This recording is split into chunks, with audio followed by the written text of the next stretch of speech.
Thank you very much. That is by far the best introduction I think I've ever had in my life, so thank you very much.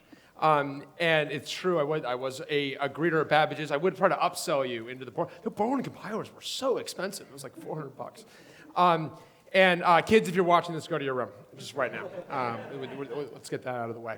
I'm really, let's get the laptop to stop freaking out here. Another seizure. The Mac knows that I'm angry at it. Come on. I'm really happy to be here. My father was a physician growing up, and some of my fondest childhood memories are of Journal Club. And so if you know someone who's a physician or works in the biomedical sciences in particular, these practitioners get together on a regular basis every month, and they would discuss journal articles. And I loved it because my sister and I were not allowed to drink soda growing up, which is probably why I'm an aspartame addict and drink Diet Coke all the time now. But we weren't allowed to drink soda, and the one time that soda entered the house, the forbidden fruit, was in preparation for Journal Club. And he would always buy way too much, and we could kind of live off the fat of the land for another 3 months and then wait till he hosted Journal Club again. But I always felt that it was really interesting that medical practitioners did this. And I always tried to draw lessons from other domains. And medicine is very good about this, and we are not very good about this. We, in computer science, software engineering, are not nearly as good about reading work, about discussing it. So when I saw papers we love kick up, whatever it was, a year and a half ago, 2 years ago, I'm not sure when it was, really, really exciting development. So I'm thrilled. I think this is great. I think it's really a testament to you all that you are here. I can't believe that it filled up. There was like, I think a guy was trying to scalp tickets as I was walking in here. Need to. So I think it's great. I think, again, it speaks highly of this community. It speaks highly of you as practitioners. And I think it's terrific. And there are a lot of papers I love. So when I was asked to do this, it's like, oh, man, papers I love. I love a lot of papers. I mean, I hate a lot of papers, too. I mean, let me be clear that 95% of papers are actually garbage. But that 5%, it's pretty big. You multiply that times all papers, you get a lot of papers. And actually, I went to school. One of my professors at school is guy Morris Herlihy. Morris was did a lot of foundational work in weight-free and log-free data structures. We did papers in that class, read some papers in that class. And we read some absolute enraging stinkers in that class and found some papers with glaring errors from famous people. And if you think I'm excitable now, you should see me. The Brian Cantrell at age 22 is truly a scary individual. It's just amazing that I came through that era without being incarcerated and without restraining orders. But I was so worked up about the fact that I was so insulted by the fact this has been published. I'm like, Morris, this is crap. And he said, Brian, 95% of everything is crap. It's true. Okay, that is true. 95% of everything is crap. But that 5% is really good. So you always have to focus on the 5%, not the 95%. Don't get bummed out by the 95%. Focus on the 5%. And for that 5%, again, that's a lot of papers. That's a lot of really great, seminal, important papers. And I admit, and you might be the same way, I love papers that are technologically interesting, but not maybe relevant. Or relevant to me personally, but not broadly relevant. Now, in most of those cases, I personally feel it's not relevant yet. This is something where someone did seminal work, or I think it's seminal work, and some people appreciate it, but a lot of people don't. But it's really important work, and if we wait long enough, it'll become important. And ironically, if we'd done this maybe 3 years ago, the papers I'm going to talk about tonight were probably in that category. The papers we were going to talk about tonight are in the category of, wow, really important to me, and important to a subset of us, but arguably not yet broadly important. And it just shows how much things can change, because in the last 3 years, people much more broadly discovered what a bunch of us knew a while ago, and that is that OS-based virtualization is a really, really, really good idea, as it turns out. And that good idea starts with our first paper. So I'm going to go through, we're going to talk about 2 papers tonight, and there's a lot of meat on the bone, and I'm sure, it's a lock that I'll get my tail will snap off and I'll go into a rant over something. I don't even know what yet. That's part of the thrill, actually, is like, I don't know what I'm going to do either. So that might make you nervous. But So we're talking about two papers, and I'm going to talk about these in order, and in part because this is the order they came in. And so the first one is Jails, Confining the Omnipotent Root. It's by Paul Henning-Kamp and Robert Watson. It was presented at SANE in 2000. SANE has gone away, unfortunately. If you go to SANE's website, there's a very sad suicide note from SANE circa 2010 about how nobody loves us, so it's just not worth it anymore, and SANE ended itself, which is quite tragic. I'm going to talk about Solaris Zones, which followed. So this work is in 2000. This work followed on 4 years later, and the Solaris Zones work very directly inspired by the Jails work. So these works are very linked, and you'll see they're very complementary because in many ways they're different, and they're different in important ways. But one is inspired by the other, and then in kind of an interesting twist, the second inspired the first. So we'll talk about that in detail. In terms of how to present this stuff, I didn't want to just go through and kind of make a deck to explain this because I've been in this space for a long time, and I've got my own biases, my own way of presenting things. So as much as possible, and I try to do this when we talk about papers, I really want the papers to speak for themselves. Because we have to appreciate these papers in their own historical context. So what I'm going to go do is I'm going to go through and actually just present these papers, but in their own terms. So just really with the paper itself. So if you've already read the paper, you will recognize this. And if you haven't, I think we'll be able to walk you through enough that you'll be able to figure out what's going on. So let's start with the problem statement. And I'm not necessarily going to read all this aloud, but the problem statement, and this is essential in any paper, right? Any paper, especially a good one, needs to have a crisp problem statement. And it's amazing how many papers are bad simply because the problem statement is not crisp. The problem statement here is very crisp, and the thing that's interesting is it might not be what you think it is. So knowing Jails, if you've used Jails, how many of you have used Jails or used Zones? You know the general principle. And if you've used one of those things, if you've used Jails, if you've used Zones, you might think that the purpose was virtualization, because that's what they do. They virtualize the environment. That's really not the problem they were trying to solve. The problem they were trying to solve, at least as they describe it, is the ability to get fine-grained access control. The problem they were trying to solve is actually in the title. It's the omnipotent root. It's the fact that UID 0 can do whatever it wants. And this is one of those famous Unix haters things and just so you should know, I am a Unix lover. So I think that most Unix haters, if you scratch, you find something that's kind of deeper and more complicated going on emotionally that's got nothing to do with the intellectual argument. So it's okay, tell me about your mother again. Okay, we can work this out. And UID 0 in the omnipotent root was actually a classic. This is a classic salvo in wars that predate most of us, the Unix versus VMS wars. So before Unix devolved into civil war in the late 80s, there was Unix versus VMS in a battle royal in the early 80s, early to mid 80s. And if you're veterans of those wars, I would love to sit at your side and hear stories of the epic battles between Unix and VMS, because it's so kind of comical. But in retrospect, but one of the kind of the battlefronts was around security and the fact that you had this all or nothing. You set the bit, you can do whatever you want. If you don't have the bit set, you can't do anything. And that's actually the problem that they were trying to solve, that Paul Henning-Kamp and Robert Watson were trying to solve. They're trying to solve the fact that you have this omnipotence. And what's kind of funny is that you can add fine-grained access control. It improves the expressiveness, but it's too hard. That sentence is basically saying it's too hard. We could do fine-grained access control, and actually this is just a long paragraph saying it's too hard. Because it's like that old Dilbert cartoon of the translation of can this be done? And when you get a lot of specific technical reasons, those might be valid, but it just says it's actually technically impossible. That just means I don't feel like it. It's technically impossible always means I don't feel like it. So we're getting a little bit of I don't feel like it on here, which is kind of interesting. But anyway, that's the problem we're trying to solve. We're trying to solve the omnipotent root, and it makes reference to some prior work. And the prior work, of course, the work that was prior to Jails was Chroot. Chroot was kind of the first way we had of containing a program. And what Chroot does, Chroot changes your root file system to be a specified directory in the file system. So now your new root of this process is now this directory that I've specified. And chroot was a very important development. One kind of like funny detail about chroot is we don't know exactly why it was done. And in fact, the most complete information about why it was done is actually in this very paper.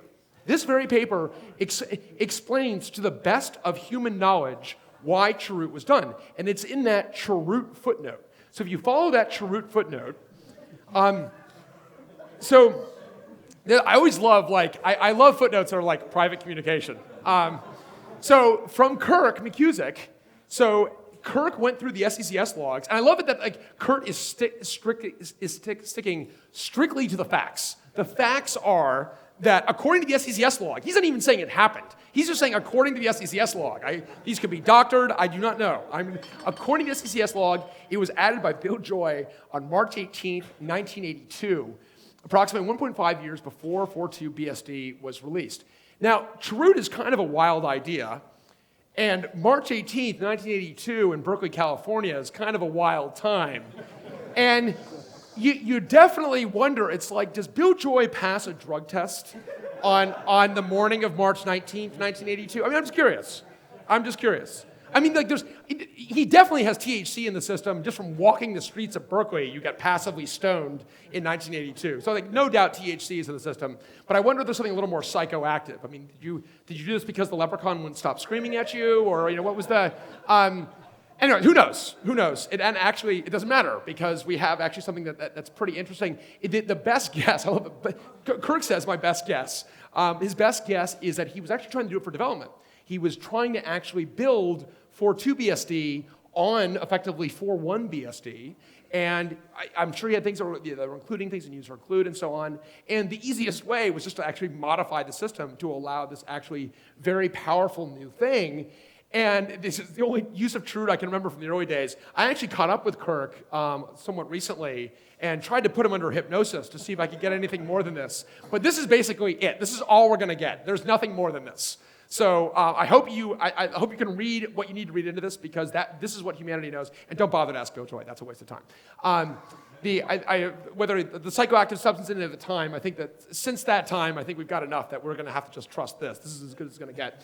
So, but we got chroot, and chroot is really powerful, but chroot actually, obviously, not designed for security. I think we can say that pretty safely, right? We don't know why it was designed, but not designed for security. And chroot indeed was not secure. It was not secure as designed. And there were lots of ways to break out of chroot. And lots of ways to do damage with chroot. It wasn't even that you, yes, you could cd ... back in the day, right? You could just cd ... and you would literally pop out of the chroot. Like, oh, wow, okay. I guess that wasn't secure. It's like, no, I just walked in the door. Actually, there was no door. Of course, but that gets plugged. But then there are other more complicated things, right? You can do things like McNod. McNod is like the classic Unixism of dropping the trailing E. What is up with that? It's like, was the E key broken at some point in time in Bell Labs? It's like, because creat does this. It's like, creat, it's spelled create, you morons. It's like, how did you invent modern systems and yet you forgot the trailing E on create?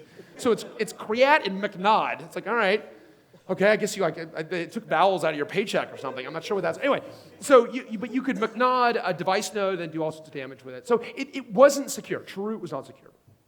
And what the proposed solution was a new FreeBSD jail facility. And note that not a facility for jails. By the way, the language here is really interesting. And if you read the paper closely, which is totally unfair, by the way, because the paper is much more relevant than they could have imagined at the time. So we now kind of like pour over it like Talmudic scholars, when at the time, I'm sure they're just like, yeah, whatever, I gotta get this thing submitted to SANE before it goes out of business. So it's not fair to pour over the language so closely. That said, if you pour over the language closely, the language is very strangely stilted, and it often talks about not being in a jail, but going to jail. So processes go to jail. Like jail is treated, it's treated the way some cultures treat, like, university or hospital. Like I went to university, like you go to jail. Go to jail, do not collect $200. So you got a jail facility, and then processes in a jail. We see the article here. Sometimes the article's there, sometimes it's not. It's kind of interesting. But so processes in a jail are provided full access to the files they can manipulate. They can influence and the, network services that can be used of and so on. But you can't see things that are outside of their partition. Partition being a synonym for jail in this case. So this is the solution. The solution is that we're going to virtualize much more of the environment. We're not just going to virtualize the file system. We're going to virtualize other things. We're going to virtualize the network. We're going to virtualize the process space, and so on. And the goal, and it's very important to understand this because everything betrays their origins, reflects their origins, right? This country was founded by religious nut houses, and we're still a little bit religiously crazy. If you were born in the US, you might not buy that, but if you weren't born in the US and you come here, you're like, why do people keep saying, God bless America? Like, that's creepy. Okay, that's creepy. That's creepy. And by the way, like, if I said that about my country, if I'm like, God bless Denmark, you'd be like, what's up with Denmark, man? Is that like ISIS or what? It's like, God bless America. Like, okay, so, you can't have that one both ways. So we get very walked around, God we trust, God this, God that, God the other thing, and because it's like, by the way, that's who started our country, the crazy people. And similarly, I think technologies reflect their origins, betray their origins, belie their origins, and the origin here, and it's very important to keep this in mind, is security, jail, incarceration, prison. We are going to make sure that you, above all, you're going to stay in jail. Are you going to get fed? Maybe. We will do what the courts order us to do on that. But you'll get some food. Is it going to be good food? Definitely not. You're going to be in jail. That's it. You are in jail. And this is very, very important, and it becomes important over and over and over again about the way you think about this. So in terms of advantages of jails, this should be certainly relative to Chroot. This should be pretty clear, right? Because, and certainly relative to, remember the problem that they're trying to solve is the omnipotent root. And you solve the omnipotent root by elegantly punting on it, right? I don't have to solve the omnipotent root. I can have the omnipotent root. I'm going to confine the omnipotent root. I don't have to create these kind of multiple privileges in the system. I'm still going to have this big bit, but now I'm going to just confine it. And it's a lot less work. It's one of these things where, the lazy people make great software engineers, or they can, right? Because when it's right, by the way, when you misfire and you're lazy, you can do terrific damage, right? I think this is actually one of the things that is the most difficult. It's certainly a skill that I don't think is teachable, but one of the most difficult skills to find is the ability to eliminate constraints on the problem that actually aren't constraints on the problem. The bad news is that if you overshoot on that, you eliminated one of the actual constraints on the problem. That was actually a constraint, unfortunately. Your solution doesn't work. So you have to be very careful about overshooting it, but this does it very elegantly. And this says, actually, let's solve this problem a totally, radically different way. We're going to create this virtual environment, and in doing so, we simultaneously maintain the existing Unix security model, allowing multiple users and a privileged root user, so we're not changing anything, but limiting the scope of root's activities to his jail. Oh, there we go. I didn't read that closely. It's his jail, okay. It's a boy program that we're incarcerating. That's good to know. Obviously, we've not do that today. So consequently, the administrator of FreeBSD machine can partition the machine into separate jails, provide access to the superuser account to each of these without losing control of the overall environment. So this feels like a really elegant solution, and indeed it is an elegant solution. It's a great solution. And so here we have just a little more detail on the jail system call, jail in section 2 of the man page there. A process in a partition is referred to as in jail. It's like, that does not feel like good news. But again, that's the goal. The goal is to incarcerate. The goal is to, maybe not to punish, but to prevent from actually escaping, prevent from doing things. So we're going to take a bunch of steps to make sure that once this thing is in a jail, it can't get out. Going to jail is a one-way trip. There is no getting out of jail. Your process goes in the jail, and it's like a political prison in South Africa, apartheid South Africa in the 80s. It's like you go there and you're gone. You never heard from again. So in that regard, it's tragic for the process, always gone in the jail, incarcerated. By the way, I do not mean to make light of apartheid South Africa. If you're ever in South Africa, go to Robben Island, which is the political prison in South Africa. It is an amazing, amazing experience. So I don't want to, I'm not trying, I realized that I might be making light of apartheid South Africa, and that was really not my intent. But actually, anyway, I'm going to stop talking. So processes may never leave the jail that they created or were created in. So in terms of confining the file system, we're going to leverage Chroot broadly. Chroot has given us a lot of the infrastructure we need in the system, so jails can leverage Chroot. And we can limit the access to the file system based really on that infrastructure. When a jail is created, it's bound to a particular file system root, and processes are obviously, they can't manipulate files they can't address. So I can't corrupt your file because I can't open it. And I can't open it because we've used that same Chroot mechanism. And the traditional mechanisms for breaking out of Chroot have been blocked. That's like, please, yes, don't try cding ... out of your jail. That's not going to work. That's what they're telling you there. And each jail is provided an exclusive file system root, standard FreeBSD directory layout, but not mandated by the implementation. It's trying to keep it flexible. Yeah? What about hard links? Right, so those are the kinds of things that they kind of have addressed with that, right? So hard links and other kind of like ways of escaping. They don't actually explicitly talk about hard links in the paper, but there is no way they didn't properly address hard links. And there you can use kind of a protected Chroot. They weren't actually very well addressed until maybe 2004. Wow, okay, that's good to know. Yeah, that's okay, yeah, that's because they don't address that concretely. I kind of assumed that there's a little bit of hand-waving here. I kind of assumed that sentence to me implied that hard links had been dealt with, but clearly not. So that's actually really interesting. Because yeah, you can't, that's bad. You can't allow someone to follow a hard link. And actually, they do, I should say, and actually one of the, I think the problem is too strong to say this paper. One of the nuances with this paper is you have to read it like a legal document sometimes, in that there are sentences that tell you things that like there might be a body buried here. And so one of the sentences in here somewhere, I'm not sure if I've got it here, but one of the sentences is something about a co-conspirator in what we would call the global zone, but is in what they call the host. A co-conspirator in the host can lead to privilege escalation. And that may be a way that they're saying that, like, we haven't dealt with hard links. But there's no sentence about that, right? They don't talk about hard links, and clearly they should have, because they didn't deal with it. So, okay. But of course, that's why they didn't talk about it, because they didn't deal with it. So this is one of the challenges. Papers we love but have a complicated relationship with. That could be, that's... Okay, so that is the file system. I thought the file system was like the slam dunk clearest thing. So unfortunately, it's going to get worse from here. So for poor old jails. So the network. So what do we do with the network? Well, so what they do at the time, this has changed a little bit since then, we'll talk about how it's changed, is that every jail is bound to a single IP address.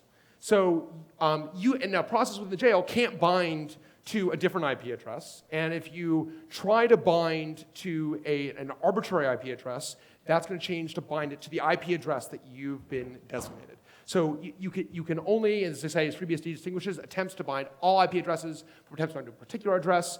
Bind requests for all IP addresses are redirected to the individual jail address. Now a capital J on jail, that's interesting. They are saying that you can only have this one IP address. But there's a very big asterisk here. So some network functionality associated with privileged calls are wholesale disabled. And this becomes really, really important and becomes a major, major weakness or kind of future work for jails, is that because you are bound to this one IP address, they can't give you access to things that would allow you to spoof. So what that means is when you're in a jail, you can't have access to a raw socket. You can't have something that allows you to construct an arbitrary packet because you could bypass it and construct an arbitrary IP address. So, which is like, okay, well, I don't want to hack my own system, so like that's fine, that's cool. Like I don't need that. It's like, well, you kind of like to ping things. Like I do like to ping things. Yeah, you can't do that because ping actually needs to create a raw ICMP packet. It actually needs a raw socket to go do that. So one of the limitations, one of the infamous limitations for jails is that you can't ping when you're in a jail. And if you say, well, wait a minute, I use jails, I can ping from my jail, that's because that jail was created explicitly allowing processes to have raw socket access. which means, yes, you can ping.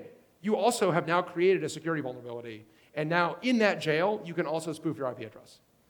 So, and this is a bit of a theme. A bit of a theme is that in jail, it's kind of like there's a club fed for jails. You know, it's like, there's gonna be jail, But, oh, you want like great meals? Oh, we got this like minimum security prison over here. Like you can go over there. Like you can go over to this, like we call it a work camp. You know, you can go to like these, and it's like invariably, you look up these white collar crooks. They're like, where did that guy end up going? Where did they, and invariably, you know, I worked at, yeah, I'll tell the story in video, why not? And I believe it was Bob or Steve Moffat. Moffat was the guy's last name, was an SVP at IBM who had 80,000 people reporting to him, right? Big shot. And so IBM, as you might know, was going to buy Sun. And so IBM, there was a dueling, there's a bidding war for Sun between two companies, IBM and HP, not Oracle, note. And actually, this is somewhat a matter of public record, but this is described as Company A, Company B, and Company C. Company A is IBM in the SEC documents, Company B is HP, Company C is Oracle. And what happens is these two begin to fight with one another, and then Company C swoops in and buys the company and invades Sun and destroys humanity. But that's not what we're talking about right now. We're not talking about the Zheng Zhuyi that went riding through the villages of Sun, torching him. What we're talking about is, that happened later. So when IBM, visiting Sun, they were asking a lot of very, very, very probing questions, of course, because they're going to buy Sun. So they're asking questions about pipeline and going really, really, really deep into these questions. And one of the guys who was providing the answers was just like, God, it feels like they're going to use this competitively. It's like, no, they can't use it competitively. Like they can't, they're doing due diligence as part of an acquisition. You can't use this competitively. This is like one of the most sacred kind of lines, one of the most sacred agreements between, the 1% kind of gentleman's agreements, is that due diligence can't be manipulated for competitive advantage. So don't worry about it. Like all these lawyers in the room, it'll be fine. Like they're not going to abuse this information. Well, as it turns out, and the guy I was talking to was like, I just have a really bad feeling about that Moffat dude. That guy the way he was asking the questions, it just felt wrong. I'm like, you gotta settle it down, it's fine. It turns out he did have a good feeling about that guy for a reason. As it turns out, the feds were investigating a wholly different scandal, as it turns out. A hedge fund trader was trading on all this inside information. And his girlfriend, who they have a wiretap on, calls her other boyfriend, who, as it turns out, is an SVP at IBM with 80,000 reports. And God, would you have loved to have been in the room when the feds are sitting there on the wire being like, oh, wow, who's this guy? You know, it's like, and then like figuring out like, oh my God, this is one of the, if this were a separate company, this would be an exec in like the Fortune, 100, 25, 50, whatever it is, 80,000 direct reports. And the fact that you have not heard of this guy is a real testament to how quickly IBM buried him. So this is revealed that it's like, dude, you're going to jail. And IBM's press release was basically like, dude, that guy's totally going to jail. Like, don't worry, that guy is going to jail.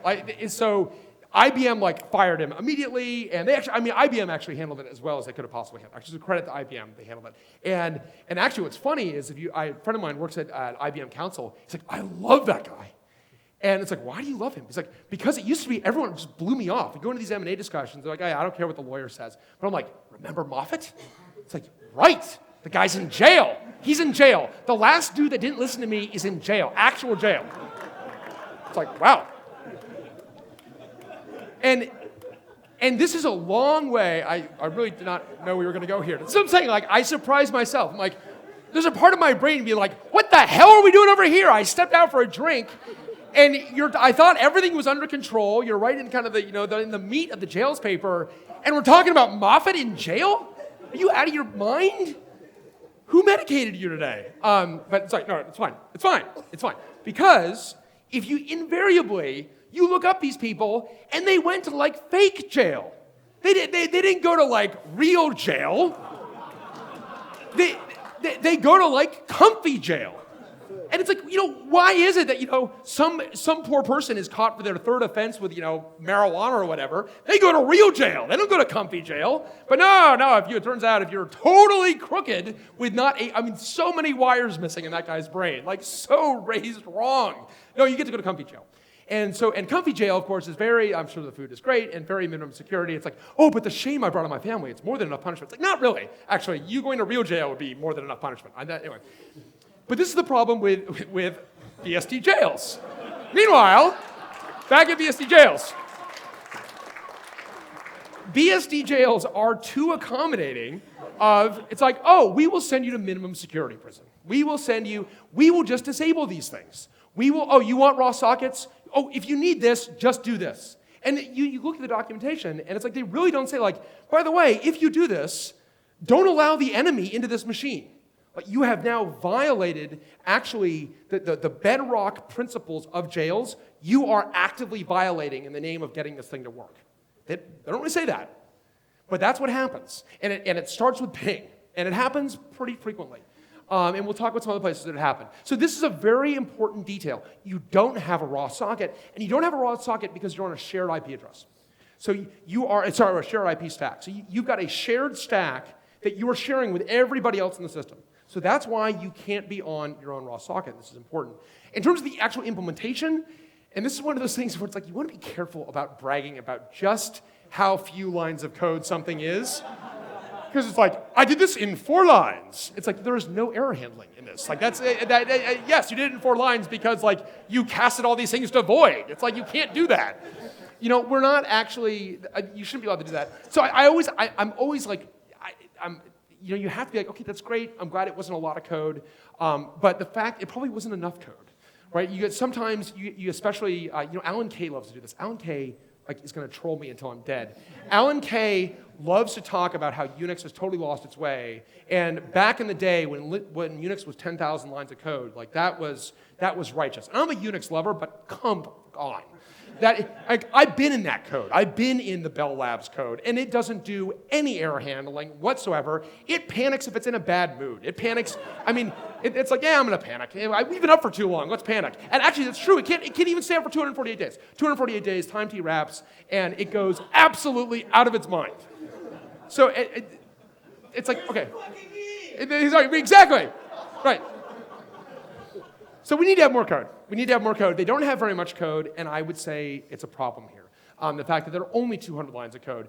But that said, it is a tribute to this. It's like, well, it actually is only 200 lines of code. That's pretty impressive. They're able to get something pretty fundamental in not very many lines of code.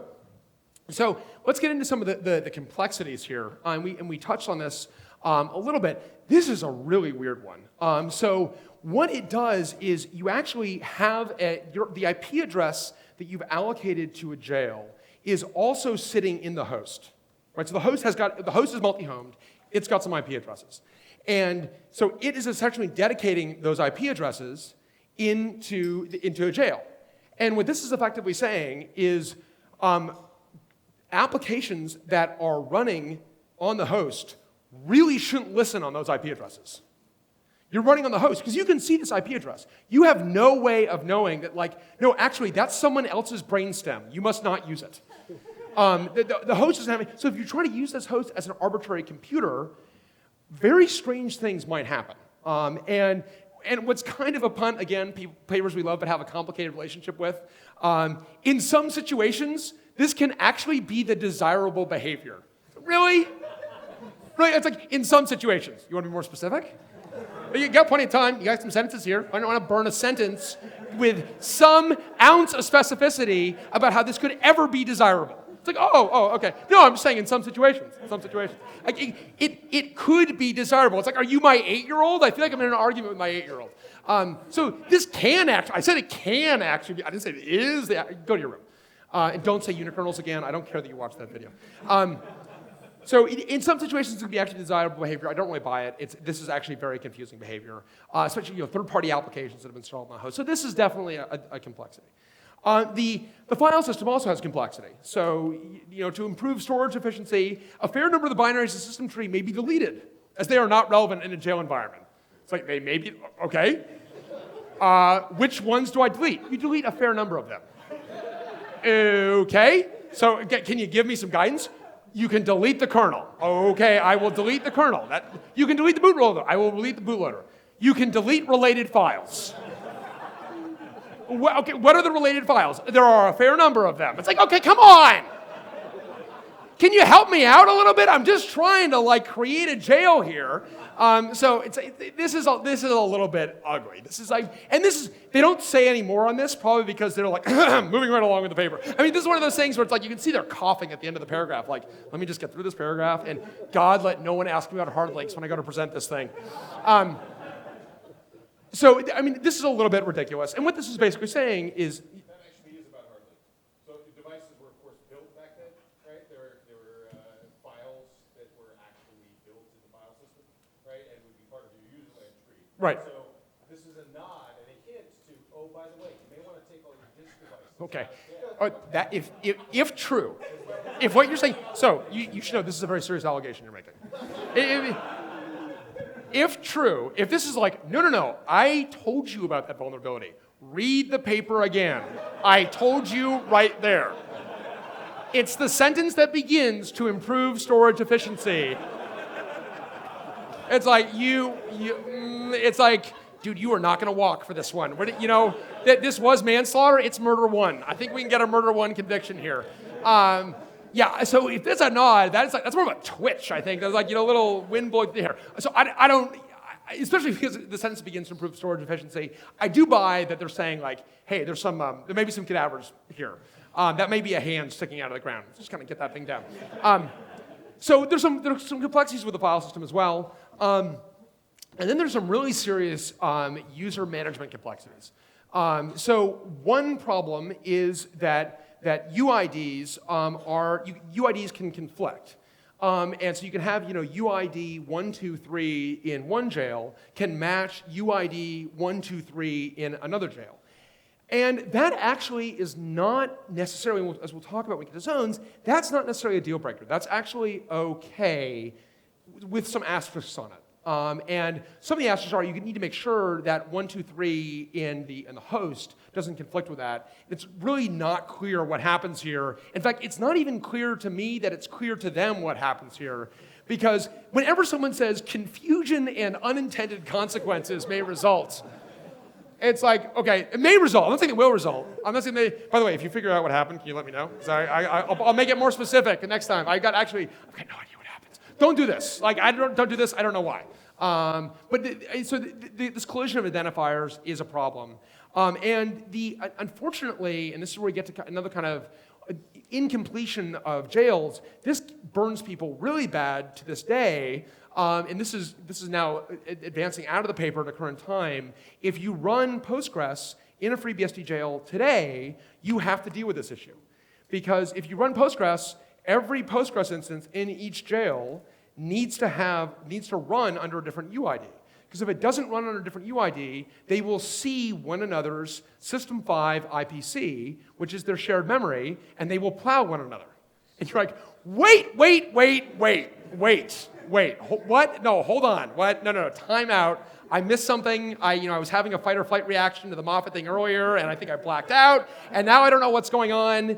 What do you mean I have to have different UIDs in different jails, or they'll plow one another? The whole point was you're in jail. Well, this is a bit of a prisoner riot in jail, okay? And the problem here is they never bothered. It's a little strong. They didn't, starting at this writing, they didn't virtualize System 5 IPC. So System 5 IPC is still shared. It's okay, it seems like we're not done yet then. I mean, it's this is like a furlough program. Mike Dukakis lost the presidency based on this. It's weekend furloughs for, I knew I should have dropped the Dukakis reference. I knew that was one bridge too far. Yeah, exactly. I vaguely remember that from my American history class. Wasn't he a general in the Civil War or something like that? No, never mind. All right, I can't believe I'm losing to this guy. And the reason you have this problem, and by the way, if you wonder, how did we ever do this? We actually disabled the System 5 IPC, the thing that would prevent you from doing System 5 IPC, which it does by default. To jail's credit, by default, you can't actually even create System 5 IPC. It will just say you can't do that. So in order to get here, and actually I didn't have quite enough room to paste it in. Right above it is all of the things that you need to do to get Postgres to run, and it's basically there are a bunch of things that you need to effectively disable. And there's no warning about this. There's no like warning that, hey, when you do this, like, my God, do not run somebody who's untrusted in one of these jails because they can actually access someone else's like database. That's kind of important. Wow. So this is a big deal. Now, it should be said that and maybe those of you who are better versed on jails than I am, I believe that this has been, a fix for this has been prototyped and kind of a patch is available, but it's never been folded in the main line, is what it looks like to me. But maybe someone knows more details about it. But this is a really serious problem, and it highlights why user management is a problem. I do love this. Oh, my favorite lines. I learned this the hard way. Just like, and just that sentence is so like defeated. It's not even like, I mean, single clause, just like I learned this the hard way. There's no, I'm not even like saying this for your benefit. I'm so, why? God, why? I keep getting punished this way and I don't understand. This was learned the hard way. And this, you can imagine, this would be really, really devastating and something you need to be really, really careful about when running Postgres, certainly, but just in general with this UID mapping issue. And it highlights the danger of allowing people to break out of jail, allowing the danger of covering these minimum security prisons. So in terms of the networking limitations, and this is where the paper restates what I stated earlier, where you don't actually have raw sockets. And because you don't have raw sockets, you don't have ping, you don't have TCP dump, you don't have you don't have traceroute, you don't have a bunch of things that you actually kind of need to do your job. And the limiting the scope of the raw socket would allow its safe use within a jail, re-enabling support for ping. It's like, limiting the scope would allow its safe use within a jail. Okay, so what they're saying is, if we do future work, we can allow this to be safe in a jail, but we haven't done this yet. And again, this is one of those things that and I'll talk about like work that's been done since then. But this, at the time anyway, you didn't have ping in a jail. You didn't have these tools in a jail. Resource management. So you also, and this is, when you think about a jail as confining things, you really don't care about resource management because you're actually just trying to confine things. But when you might think of a jail as virtualization, the ability to manage the resources on the box and partition them out and limit the way those things are used actually becomes important. So as they say, it's another area of great interest. And they talk about it a little bit here, but they also show that there are a bunch of limitations in the way FreeBSD does this, and this is something that they've kind of advanced since then. But it's definitely a gap, and as we're going to discuss, it's a gap in zones too at the time. So this was just, it's an emerging area, like they're not done yet, so this is not the end of the world. This is definitely a little bit of a weird one in that, or I should say this shows an important design issue in the way they did it, and kind of indicates that the 200 lines of code is not enough. So what this is saying, so management of jail environments is currently somewhat ad hoc. It's like, oh my God, it's terrible. Given the euphemisms that people use, like, if you're saying it's ad hoc in an academic paper, you're like, no, I'm serious, like that's a bad neighborhood. When I say bad neighborhood, like, I came up hard, that's a bad neighborhood. Like, you do not want to be in that neighborhood. And so creating and starting jails is a well-documented procedure, but day-to-day management of jails, as well as special case procedures such as shutdown, like, oh yeah, that's a big special case. That's an edge condition. Are not well analyzed and documented. So the current kernel process management infrastructure does not have the ability to manage pools of processes in a jail-centric way. This is a really important sentence. What this is saying is, we actually haven't baked this into the system as much as you might think. So we don't have the ability to know in the kernel at the time of this writing, we don't have the ability to know what jail a process is in such a way that we can actually manage that pool of processes and schedule it. So this is actually really, really interesting. And they talk about, I think that they're very frank about the fact, like, look, this is a problem. Shutting down a jail cleanly is not well defined, and it's been written with a host environment in mind. So we need to make some improvements here. It's just a number of improvements, both in the kernel and in the user and utility set. A bunch of these improvements were made subsequently. So this is something that they very clearly saw as a limitation, but those improvements were subsequently made.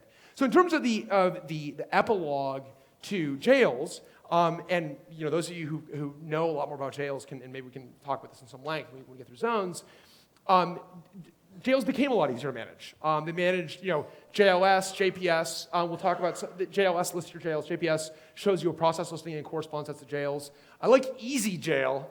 Easy Jail, definitely. I mean, Easy Jail sounds like a Donald Trump initiative or something. I mean, it just sounds like it's like we've optimized this with Easy Jail. It's like, God, this guy keeps getting worse and worse. But so Easy Jail, Easy Jail, I think, is designed to make things easy. And then IOCage is pretty cool. You look at the IO, I mean, I assume that, and those of you who are better versed on jails than I am may know the state of the art on jails. If you look at IOCage, it looks a lot more modern. It looks kind of like the way I imagine these things are managed. And the IOCage, really good documentation and good stuff. So clearly a lot better on management since then. And again, this is in 2000s. It's been a long time, which is good. They've made a lot of progress. Jails are now allowed to have multiple IPv4 addresses. That's a big deal, so you can multi-home a jail. There's been some jail-based resource management. It's kind of hard to tell how much. I know, CPU binding, and I meant to come back, and I can't tell if they've got memory restrictions or not in jails. Maybe someone can tell me if do jails currently restrict memory? They don't. Yeah, there's a lot of it sounds like maybe they're patches, but they haven't gotten fully kind of integrated. Is that a fair statement? A lot of that right now, the current thinking is to rely on other system utilities to restrict memory for any process, right? So, it goes back to things like, you want to constrain the CPUs? Well, there's CPU set. Right. And so, but CPU set does allow me, using CPU set, I can confine a jail to be on a particular CPU. Of course, yes. Okay, right, of course, right. And so do those limits apply kind of recursively, like memory limits and so on? Right, yeah. Okay. Because it's all process tree based. Okay. So I just have to hit it after the fact. I've got to hit the init process effectively after the fact with a memory limit, and then it would limit its memory, or no? Maybe. Okay. So I mean, bit of a gray area. It sounds like. Is that a fair statement? That there's some stuff there, but it may be a bit of a kit car. Is that? I don't want to. Okay. But clearly something that's been addressed. The System 5 IPC one I find very strange. That one maybe you can explain to me, because that one it feels like that's been done. It's on the status on the FreeBSD page, and I'm not in the FreeBSD community, so I don't necessarily know the nomenclature. It's done/stalled. And I don't know what done, it's like the plane is like landed/in flight. It's like, where's the plane? Like, when do I see my loved ones? Has the plane crashed? Just level with me. Yeah. Yeah, ostensibly the work, was doesn't work. It's a trick microphone. Yeah, exactly. Your question's actually not welcome. The work was done. Oh, well. Yeah, No, sorry. I can't believe you fell for the second one. That was a theater to illustrate how it works. Yeah, right. Let's see, the work was completed. A lot of people touching System 5 IPC is a little bit sacred because of its age, for one thing, because not a lot of people care to use it anymore. Right. That's a separate set of arguments. I'm all for venerating my elders. But, Right? exactly. Correct. And then there's another practical argument of, it is There you working. Then there's this practical argument of, well, that's working. And let's look at the kind of people who would run Postgres in jails. Oh, well, they're probably people who are in a mutually trusted environment, so to speak. Correct. Sorry, This is the argument that keeps coming. What is that? I can't see anything over here. Is there a very bright white light pointing at me right now? Oh, God. It's happening again. The discussion spins. RageCon 2. And at the end of the day, Get Zach on the horn. The original author Pavel, who really did that work, as far as I understand it, he went off and focused on ZFS for a while. Right? Okay. And kind of. So, well, Lassie, come home. Finish this up, please. Get this integrated. Jesus. Okay. Yeah. So, all right, well, that's good. That's. Oh yeah, good and to Docker know. happened, and nobody cares so much anymore. Oh, come on. Come on. No FreeBSD mopey phase. Come on, FreeBSD. Like, it's got. This is like nobody loves us. No, come on. Go to work. Get up. You're fine. Let's go. Life is worth living. Jesus.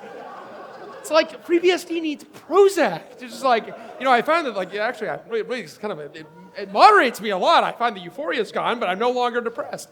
It's like, God, please. So, yeah, okay, that one just as kind of an outsider coming to this, like, you gotta fix that one. Oh my God, you gotta patch System 5 IPC. It doesn't matter if it doesn't matter if, first of all, okay. It's System 5 IPC, so you are already, that's like insta-rage. You don't even need to add anything. If you ever looked at the System 5 IPC, what human hater wrote System 5 IPC. I mean, did Hitler write this interface? I'm serious. I mean, it's like, you have to hate people. I hate programmers, and boy, am I getting even with them. It's like the messenger, these interfaces are terrible. But it's the kind of code that, like, you touch it once, you should be able to get it working, it should be verifiable, and then people don't have to have, like, oh, by the way, like, make FreeBSD unsecure so you can run Postgres without corrupting your data. It's like, whoa, what did you say? So that's, I would say, a really important one. And so I think the fact that those patches are there shows that a little bit of energy, I think, would get these things in. And then the really big one, to me anyway, is vimage, or VNet, which actually adds exclusive IP stacks to jails, and actually is pretty exciting stuff. And this is one of these, and we'll get back to this in a little bit when we talk about zones, but this is an area where zones explicitly inspired jails, where the folks that originally did this work are like, we want to make this more like zones by adding exclusive IP stacks. That is to say, you get your own IP stack. Now you can ping and be secure because you've got your own IP stack. And we will do anti-spoofing and so on, but this is right now, it's a build time option. And it's considered experimental, but it seems like it's been around for a while, so I'm not sure what the status is with that. Yeah, this is done. The original presentation I saw was in 2012. Seems like it's been around for a while. I'm not sure, but it also doesn't seem like it's like the IO cage man page is like, this is definitely not to be used in production. And then you go to like the FreeNAS man page, and they're like, just turn this on. This is fine. It's like, okay, can someone correct someone else's man page, please? So I'm not sure what the deal is with that, but definitely these are all really good steps forward for jail. So great to see. And again, I don't want to, by the way, come across as bagging on jails, because jails were very, very, very, very important. It's an extremely good idea, and it was a very directly inspiring idea. So I really do not want to be, I think jails is great, and I think that it's been terrific, and I hope that, that they continue to add all this stuff, because I think it's really important to have.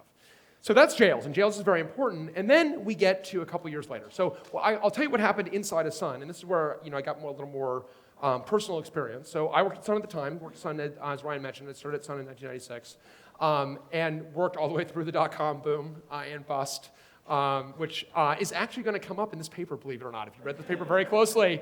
It's funny, for those of you who are too young to remember the last bust and don't realize that, like, winter is coming. Like, what's winter? It's like, winter is coming, winter is coming, winter is coming. Build a burrow, winter is coming. And every once in a while, you get like this flurry that blows through. It's like, Tableau drops 50% value. Is that a snowflake? It's a beautiful day. What was that? It's like, that's winter, child. That's winter. Winter is coming. So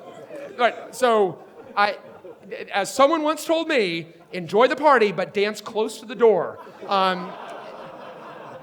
So as long as you're enjoying the party, that's great. Just be ready to run for your life. I worked at Sun during the dot-com boom and bust. And what we had done, it's kind of interesting, and the reason I came to Sun, actually, is because Sun in the mid-90s really believed in OS innovation. Every other place that I talked to was just trying to outsource their OS. To Linux. No, not to Linux. To Windows. It was a dark time. It was a dark, dark, dark time. To Windows, the makers of DOS. Don't worry, we got this one. It's like, you actually don't. You actually don't. You honestly don't have. And I would go interview with all these computer companies, and I mean, it was all, they were very defeatist, and we're like, oh no, Windows is going to win. It's like, no, actually, no. And Sun was the only company, it's like, no, actually, Windows needs to die. We're going to compete with Windows. Windows needs to die. We're going to compete with Windows. We believe in the operating system. And when I walked into, Bonwick's office, interviewing at Sun, and at the time I kind of interviewed at other groups at Sun and kind of felt like interviewing at the DMV, because it's a big company and you get different groups, and some groups are kind of like, someone wake Bob up, the keyboard's kind of, all right.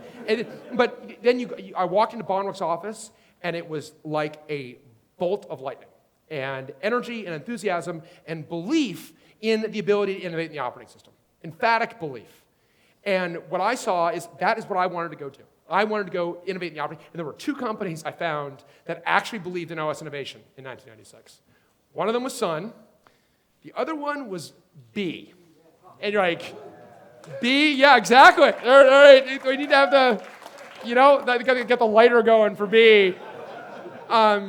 B, yeah, B, and you're like, be like a bumblebee? No, like the verb to be, like the verb to be. Well, it was before Google, okay? No one bothered to like make their names Googleable.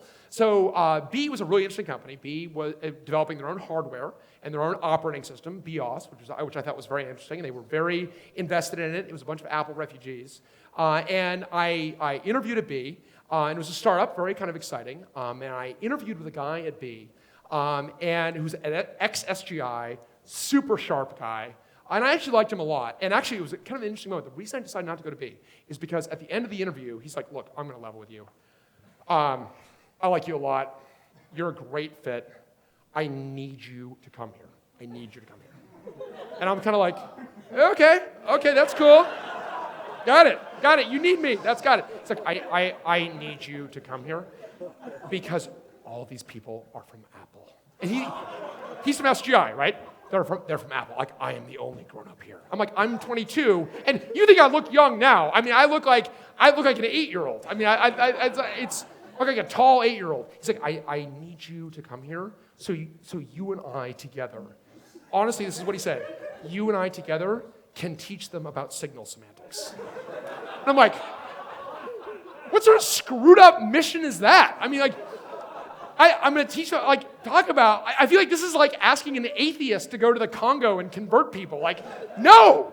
Signal semantics are stupid. I don't want to, I mean, if you know anything with Unix signal semantics, it's like, you probably can't talk about it because you begin to black out. I mean, signal semantics, there's so much that's broken with them. I certainly don't want to, be preaching the good book of signal semantics to a bunch of Apple refugees. I mean, I honestly sounds like a suicide pact. So I'm like, okay, that's cool. And by the way, never say that to a 22-year-old. You got to be very, I got it, you got a crush on me, but let's dial it down a little bit. Let's not name the babies yet, especially let's not name the babies that. Gee, we're naming our oldest SIG Action? Are you kidding me? Little SIG Action. It's like, okay, all right, this place is too warped. I'm out of here. So, exactly. Okay, SIG.io. Come on, SIG.io. Where's SIG.io? We've lost SIG.io. Of course you've lost SIG.io. It's stupid. SIG Action can't do anything right. It's like you could make a whole sitcom about the signals. Anyway, so you win. Signal exists, but it's kind of like the fossil is dead. Anyway, whatever. So I did not work for B, and actually kind of a funny, the funny kind of epilogue on B. So I didn't work for B. B goes out of business. In the dot-com bust. I go to the B bankruptcy auction, which is a really it's a fascinating thing to actually do. I mean, it's a little bit like you feel like you are devouring this or watching a corpse be devoured on the Serengeti. Because when these companies finally fall over and die, they get descended upon by these office furniture consolidators, and this is relatively early in the bust. This is going to be maybe 2000, 2001. I can't remember when exactly it was. And so I'm at the B bankruptcy auction. I just kind of wanted to check it out. I also I secretly was hoping I could get some manuals.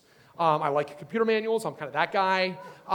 And they had some weird CPUs. So if you remember, they ran before, they kind of ran on more mainstream stuff. They ran on the Exponential X704, which is a PowerPC clone. And then they ran on the AT&T Hobbit, which is the weirdest microprocessor you've never heard of. Yeah, exactly. Stack-based architecture. Really weird. I kind of a cruel epilogue on that microprocessor, which is a terribly misdesigned microprocessor. The lead architect for that then came to work at Sun on Cheetah, the most cruelly named microprocessor in human history. It's like, is this dead cheetah, rotting cheetah? Is this paraplegic cheetah? I mean, paraplegic cheetah, I can get that, maybe. It's anyway. Cheetah was not a cheetah. But so I'm going through this, and I find this box that has all of these manuals in it. I'm just like, oh, this is great. But the box has got no label on it. And I'm like, I will bid $10,000 in this box. I am loaded for bear. I'm kind of talking myself into it. I'm like, no, that's stupid. No, this is a once in a lifetime opportunity. This is a Hobbit manual. This is worth a king's ransom. It's like, it's worth a king's ransom to you idiot. It's not worth a penny to anybody else. Which I found out 10 seconds later when I finally found the auctioneer. How do I bid on this? And he's like, he's kind of looking at the number. He's like, just take it. And I'm like, is this stealing? Is this I will just take it. I'm like, oh my God. I hit jackpot at the B bankruptcy auction. It's like, wow, you are in a Small demographic. But I also ended up buying like 8 whiteboards for $1. They had so many whiteboards there. And so we get this whiteboard up to our apartment. And by the way, like much of D-Trace, well, actually this is true. D-Trace was designed and implemented on a dead bee whiteboard. Little trivia for you. All right, so in our apartment, we had a bunch of, we used these whiteboards. We had big ones, we had small ones, it was great. And one of the whiteboards still needed to be erased. It's like, okay, we'll erase this. You go to erase it, and you're like, oh, it's that whiteboard. It's the permanent micro whiteboard. Someone at B, at some point in time, wrote up about 2/3 of the B VFS architecture in a permanent marker before realizing, like, oh, God damn it! I mean, you can just envision it. And so I'm like, I not only did I get a whiteboard, I got like a free VFS architecture, like 2/3 of it anyway. And so when it was finally time to leave that apartment and we were giving away all these whiteboards, I'm like, this whiteboard is a special whiteboard. So I put this whiteboard on the street with 2/3 of a VFS architecture on it, and then wrote a long explanation note about what the VFS architecture was. Like, I couldn't take it with me. I was getting married, my life was moving on. But to some young Brian Cantrell might appreciate. And this is actually the great thing about living in San Francisco. I mean, you let your freak flag fly and you never know who's going to show up. That thing was not out there for 5 minutes before some guy drives past it, and then I kind of see, like, drives past it again, and then kind of gets out, and he's reading it. It's like, and God, I want to know. I so want to know, where is the BVFS architecture today? I mean, it hasn't been destroyed. Somewhere in some basement, there's this thing where it's like, I'm giving away your whiteboard. Honey, you can't. You know the story behind that. So anyway, that was B. That was, again, long segue. Sorry about that. That's got nothing to do with jails or zones. I didn't go work for B. I did go work for Sun. And Sun really strong. I didn't have to, thank God, preach signal semantics to anybody. Sun had a very energized group. I was attracting a lot of like-minded people. And we made the operating system basically work in the late 1990s. With the operating system, if you were a long-time Solaris user, Solaris really should not have survived from its wounds in the early 90s. But it did. So Solaris somehow managed to nurse its way back to health, and really on the strength of some very superlative engineers. By the time the late 90s came around and the internet had taken off and SMP was a good idea, that was the bet that Sun and Solaris made, by the way. They bet the ranch on symmetric multiprocessing. If symmetric multiprocessing had been a bad idea, Sun Microsystems would have gone out of business a lot earlier. So SMP was a very good idea. That took off, and with the dot-com boom, an excellent idea, and we were able to innovate in the operating system. We spent a lot of years just making the goddamn thing work. And finally, about 2000, the thing worked well enough that all of the projects we wanted to chase, we could go chase. Since the moment I showed up, I had wanted to go implement D-Trace. I got the opportunity to do that on a B whiteboard.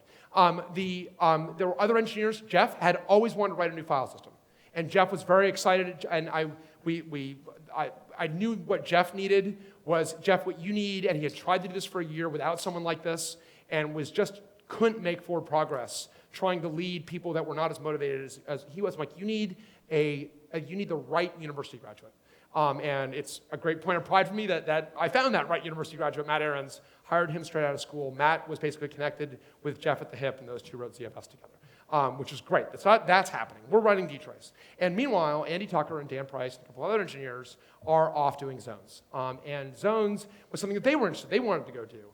And with Zones, we had very explicitly seen FreeBSD jails. And the very first time that Andy described this to me, the way he described it was, we're going to do jails, but we're going to do it right. And I actually, honestly, I don't know. I mean, at the time, didn't know enough about jails to know what was meant by that. As the years passed, and as I understood a little bit more about jails, I understood what he meant by that. And by doing it right, not necessarily from a security perspective, but by really making it tight. By not having kind of a wire sticking out of it, but really making it tight, and not, by the way, designed necessarily for security. Security is a constraint, but the design center here is very different. Server consolidation. Selling you a big mama computer. That's what we wanted to do. We wanted to sell you an E10K, God bless it. unless you had eCache parity errors, in which case you've got much more complicated feelings with E10K, which is fine. I honor those feelings. Trust me, the eCache parity error did much worse to me than it did to you.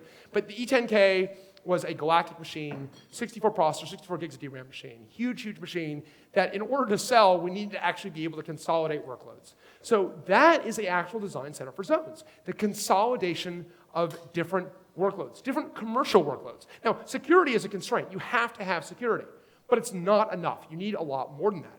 And this is where we get to, I love this. With many IT organizations, driving up system utilization and saving money in the process has become a priority in the lean economic times following the post-dot-com downturn. You could feel winter blowing through. This is the post-nuclear winter is what this is. And again, you have no idea. This is like my primary service right now is to kind of wow millennials with what it was like post-bust. I will tell you that the creepiest thing that happened, and if you were in Silicon Valley at the time, you know this, is that traffic got better so fast. Traffic went from, oh my God, I want to murder myself, to seriously, is it a Sunday, in the span of like 8 weeks in early 2000. It was like, wait, where is everybody? Like, what's going on? And to this day, do not know what happened. I don't know if people started working from home because they were depressed, but when it turns with in Mark Andreessen's words, companies vaporize. We've seen it. Anyway, so this is so important and it is so kind of such a scar that it merits a mention in this paper. In the post-dot-com downturn, we're consolidating to save costs. It's like we're going to save costs by buying a very big, high-margin computer. Quiet in the back. Wait, we're not talking about how Sun ended. We're talking about 2000. This is the go-go days of 2001, 2002. And the cost savings are not always realized. And so I think that one of the things that, and this is where they introduce the concept of the zone, and you can feel the reaction to, the inspiration, yes, but also the reaction to jails. In this paper, very much, and this is why I think these papers are great to read as a pair, because this work is very much trying to extend what jails did. Great idea, but I want to improve on it. We want to bake it in, a baked-in facility for consolidation that would allow administrators to approach consolidation projects without the burden of designing the infrastructure to do so from component pieces. That is a jails reference, right? That is referencing explicitly jails, or implicitly. As a design goal, we established that administrators should need only a few minutes and a very few configuration choices to instantiate and start up a new application container, which we dubbed as Zone. We also wanted our project to be a pure software solution that would work on a variety of hardware platforms with the least possible performance hacks. That's because, by the way, like little subtext there, we kind of knew Spark was doomed. At this point, 2000, 2001, those of us who've been dealing with micro, because we were running x86s on our desktop, right? And I remember in, 99, when x86 became faster than Spark, because Cheeto was late and late and late and late, and then it was broken. It's like, oh, that's great, awesome. You're late and slow and broken. I mean, I don't know what to say. A day late, a dollar short. So this is where zones came from. This is the block diagram from the paper, I think, speaks volumes in terms of how this was doing this. And we're going to run one operating system kernel here. They don't kind of really call it out, but that's what this is. We're going to have one operating system kernel, and we're going to punch out these zones. And I think you can see, first of all, it's kind of an interesting walk down memory lane about this is like the apps in antiquity. And you're like, where's Python? It's like Python was some stupid European thing that no one ran. Or you've got Apache, and then notably you got Bind, you got SendMail, and then critically you got the database, you got the app servers. As Greg Papadopoulos, Sun CTO, said at the time or during the dot-com boom, the three most important applications to Sun Microsystems are databases, databases, and databases.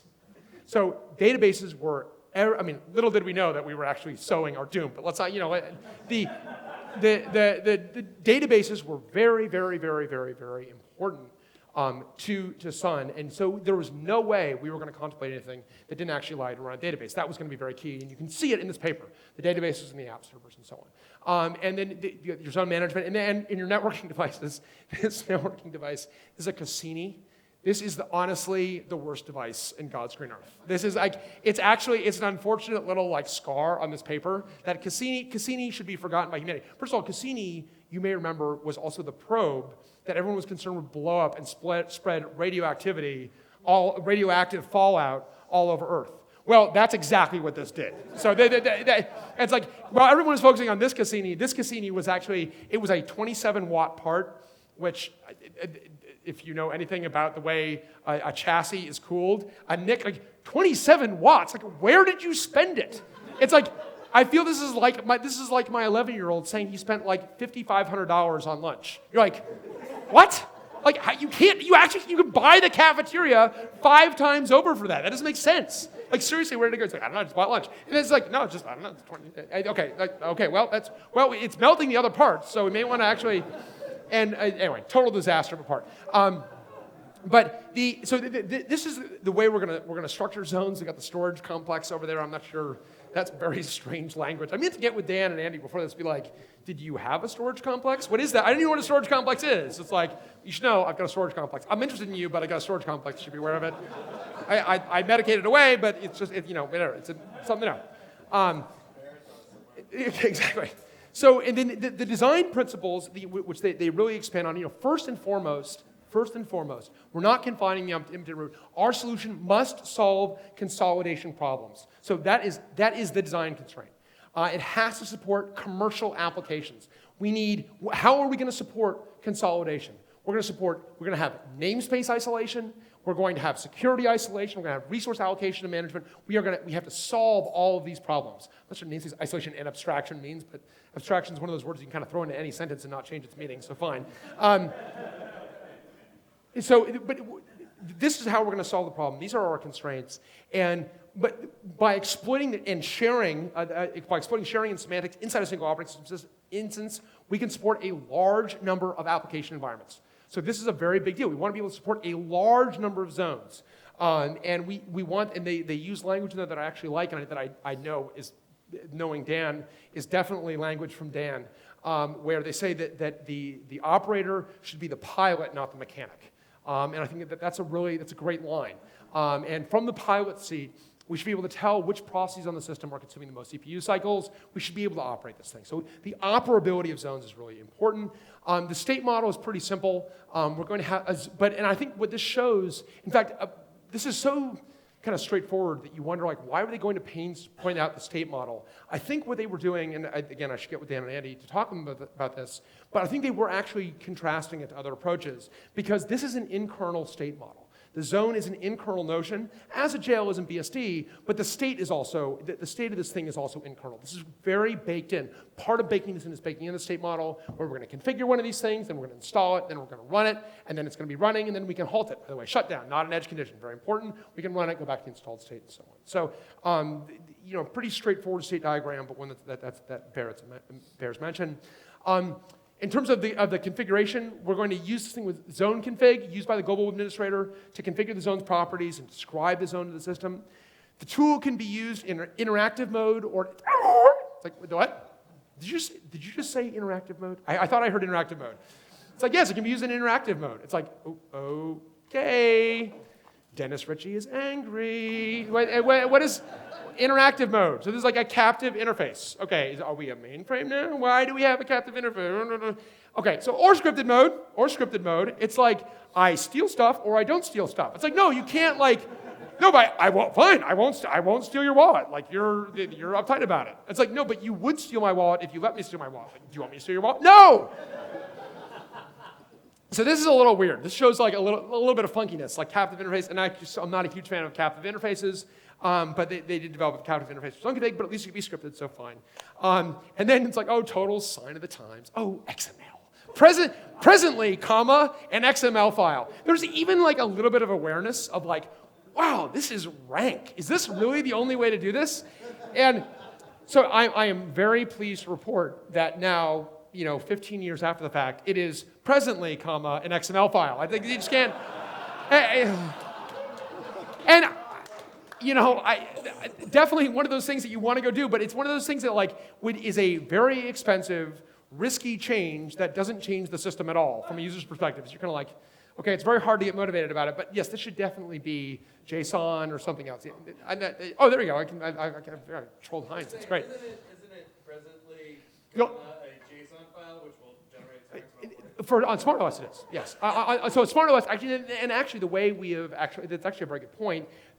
Part of the reason we don't deal with this is on SmartOS, you don't deal with the actual XML. You deal with the JSON description that creates the XML for you. So we've kind of, to a certain degree, I mean, we've buried the body. I'm not sure. It's like,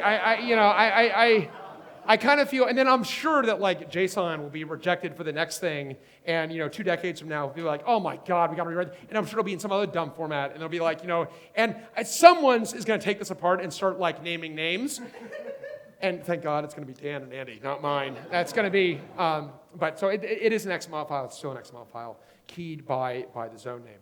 Then we get to installation, and this is where we get to I think the biggest weakness of zones as originally designed. And the zone installer is package aware. And you're like, oh, package, like I get it, like a Debian package. Like, no. It's this thing called SVR4 packaging. Is it the worst thing AT&T ever did? I don't know. These are the IPC people, so it's very hard to say. They left a lot of stains in a lot of places that do not smell good. And System 5 packaging is definitely one of them. And this is one of those, and actually this did get torched later. And it was turned into IPS. We don't use it at all. We use package source from NetBSD in SmartOS, and then obviously Debian or so on, and LX Parent Zone. So unfortunately, I think that they were too accommodating. And I don't know, maybe you could make the argument that the kind of accommodation here highlighted the need to actually torch it. But this is one of those examples where I don't think you can necessarily fault them for it because we're trying to get zones done. Rewriting packaging at the same time you're writing zones probably is biting off too much.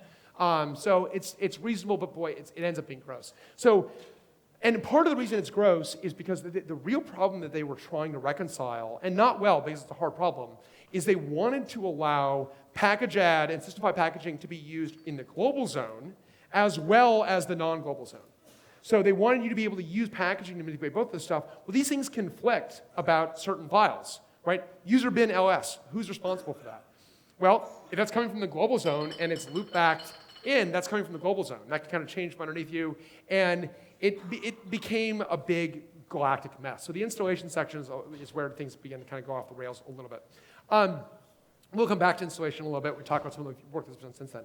In terms of the application environment, this is what they call the application environment. So I would say it's like the OS virtualization. This is just kind of the mechanics that you reflect the zone ID in the CRED and proc structures. But this is important because this is a part of baking it in. This is more than 200 lines of code to bake all this stuff in. This is where you're well beyond the 200 line number because you're actually baking it in. The kernel can thus easily and cheaply determine the zone membership of a particular process. And this is one of those things that, again, this is why these papers need to be read together. Because if you don't read the Jails paper, I don't think you understand why that even merits a sentence. It merits a sentence because that's not the way it was done elsewhere. So it actually is important. This mapping is at the heart of the implementation. I mean, you can kind of feel Dan and Andy having made this decision early, and I mean, here you can feel, just with the language, the plainness of it, I feel that this is a beautiful engineering assertion. This is the heart of the implementation. I feel strongly about this. This was done very deliberately. This is not an accident. We've considered everything else. We've done it this way deliberately. I love it. We've also found that virtualizing kernel subsystems, for example, process accounting, is often not terribly difficult if the subsystem's global variables are lifted up into a per zone data structure. So in other cases, it's much more pervasive, but I think this is a good paragraph. And again, I love this mapping is at the heart of the implementation. Really strong sentence, beautiful sentence. In terms of the virtual platform, again, they kind of like broken up the OS into these two weird names that we've never used before or since. The virtual platform and the application environment, they're both the OS kernel.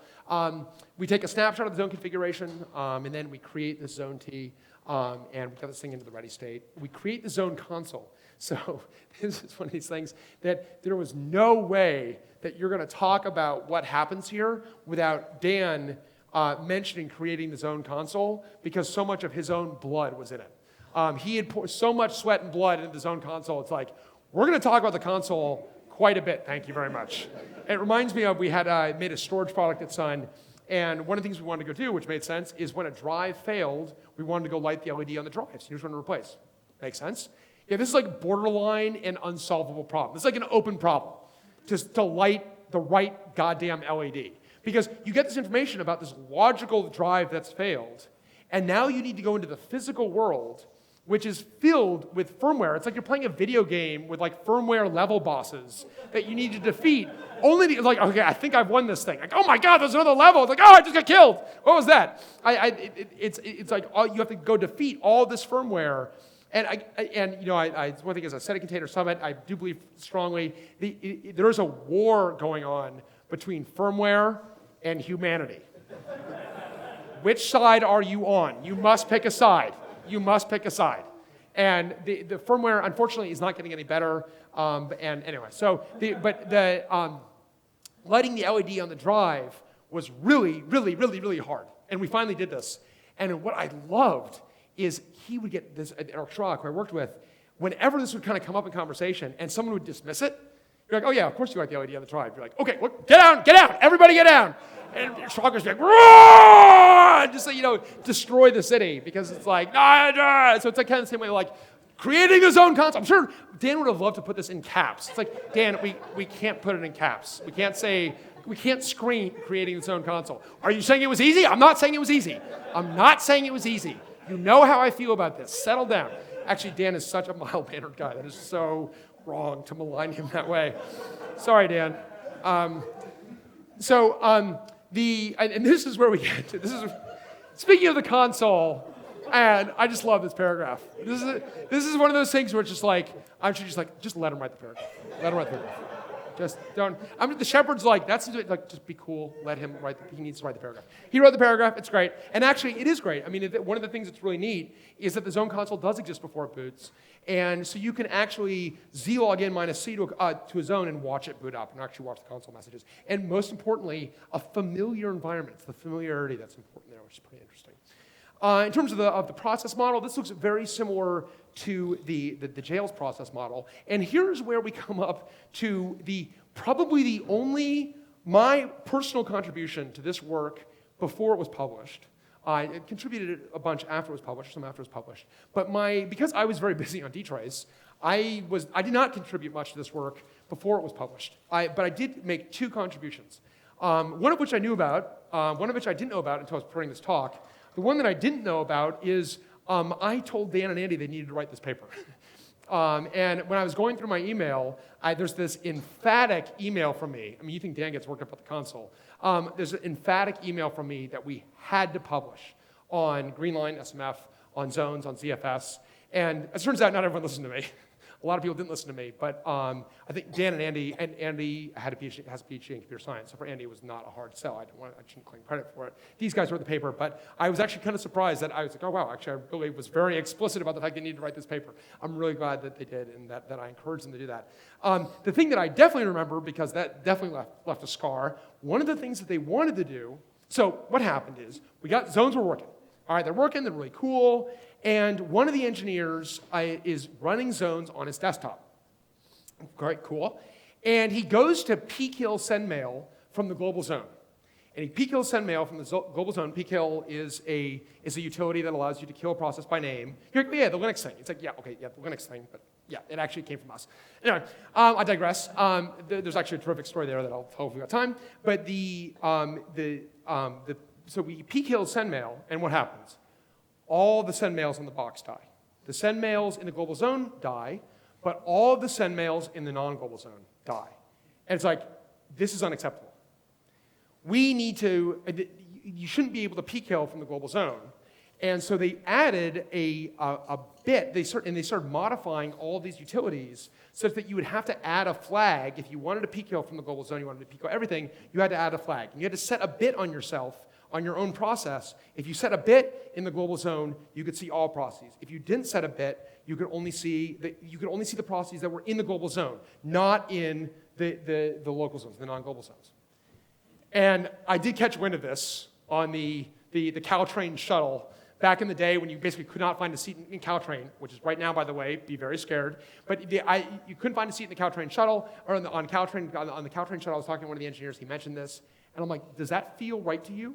That does not feel right to me. It does not feel right to me that there's not a privilege for this, but rather I'm just going to set a bit on myself and then change my view of reality. I'm like, don't worry, we're just going to modify every utility to have this flag.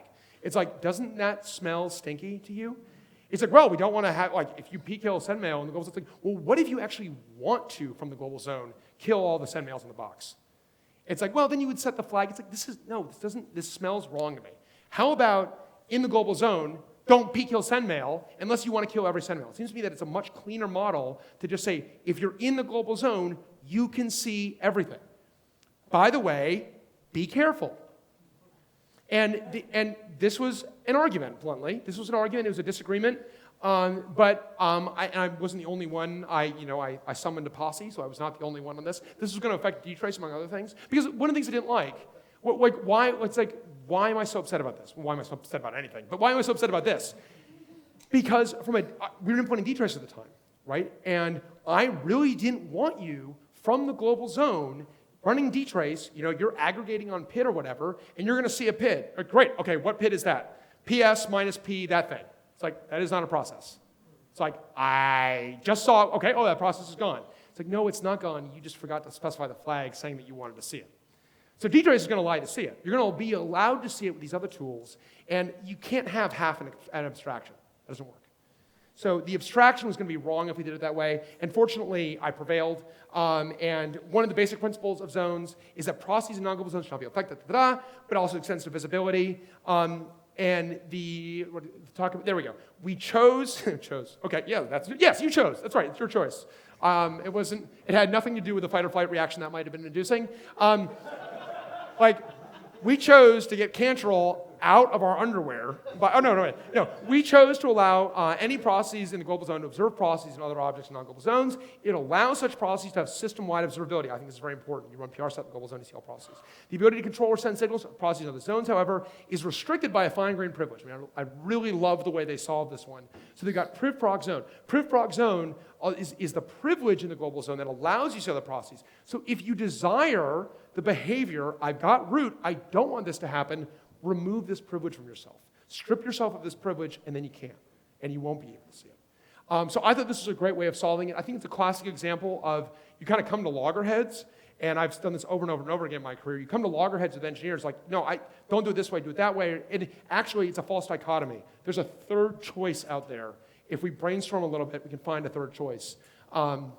I think I was purely bad cop in this one, so I don't know. I did not find this choice. Someone else did. My role as bad cop. Actually, I'm a big fan of good cop, bad cop. Obviously, I like to be the bad cop. And I was talking to someone that's like, you're not bad cop, dude. You're psycho cop. Okay? It's like if you're not playing good cop, bad cop. You're playing bad cop, psycho cop. It's like just bring bad cop back. At least bad cop I can reason with. Psycho cop is all right. So they fixed this, which I think was great. I think it was the right answer. And by the way, years after the fact, I think that was definitely the right decision. So in terms of IPC, IPC mechanisms are going to work as you expect. Very importantly, System 5 IPC is going to work as you expect. So System 5 IPC, deliberately called out in the paper. It merits a paragraph. It is actually important. In terms of networking, some of the same issues that we saw with Jails. We have a shared networking stack. That shared networking stack does not allow us to have a raw socket. We don't give raw socket access, but they explicitly allowed ICMP. So they did the extra work to allow ICMP, which kind of, it's another one of these examples of actually it's not all or nothing. You can actually do some engineering work, safely allow ICMP, safely allow traceroute, safely allow ping, but not allow other things. Which is fine, but this is a major problem with zones. And we'll talk about what happens in a little bit. We'll talk about some of the work that's happened since then. This is a long paragraph that we don't need to go into too much detail on about the way the file system was structured. Suffice it to say, we typically loop back mounted file systems read-only beneath the zone root. So our preferred mode of operation was you loop back mount file systems that are shared from the global zone into the non-global, and then you only drop in those things that are actually different. So a freshly installed zone only requires 60 megs of disk space. This is what's called a sparse root zone. We'll talk about what happened to sparse root zones and then what happened after what happened to sparse root zones. But sparse root zones were actually terrific. But this approach adds substantial complexity to the design and implementation of the packaging tools. So, wow, this sounds awesome. Well, unfortunately, the packaging tools are making this really nasty. It's like, then burn the packaging tools to the ground. They're getting in the way of awesome. Stop blocking the door. It's like, it's like if you've got young toddlers, it's like the toddler that won't put on their shoes before leaving. It's like, put on your shoes, like problem solved. Like, get rid of the packaging, put on your shoes, System 5 packaging, we're leaving. Or I'll take you screaming to the car. Don't say unikernels one more time. You know it makes daddy mad. So on resource management, this is definitely weird. They talk about entitlements here. I don't know what the hell they mean. I have never heard of entitlements in our system. I meant to actually go C-scope that. I'm not sure what they mean by that. But I'm not sure if that was an abstraction that existed only for the lifetime of this paragraph or not. They do talk, they certainly give nod to resource management, and then in particular observability and debugging, something that has always been very near and dear to my heart, obviously having done dtrace, but is debugging. It was very important to the group doing this, and they explicitly call out all of the things that you can go do, things like PRStat, PS, and so on, all have been enhanced for zone awareness, which means if you run them from the global, you can see all zones, but by the way, you can also sort by zone. So you do PRStat minus capital Z, you can see the top CPU utilization by zone, really nice. And then we enhanced dtrace to provide zone context. We actually did a ton of work with dtrace after this, but the work we did prior to this paper is providing zone context. In terms of security experience, this is a really interesting one. Obviously, you got this problem like, it's secure, trust us, right? And how are you going to figure out if it's secure? This is a much more common pattern today. It was more unusual at the time. Fortunately, we were in a large company, and we could actually open up these zones to actually people internally to Sun to go hack on. And if you're the kind of person who works with Sun Microsystems at that time, there is something about you that's warped. And we have a lot of warped people, had a lot of warped people at Sun, and a lot of people of that kind of there's a very fine line between the criminal mind and the policing mind. And we had people who were like criminal minds just on this side of the law.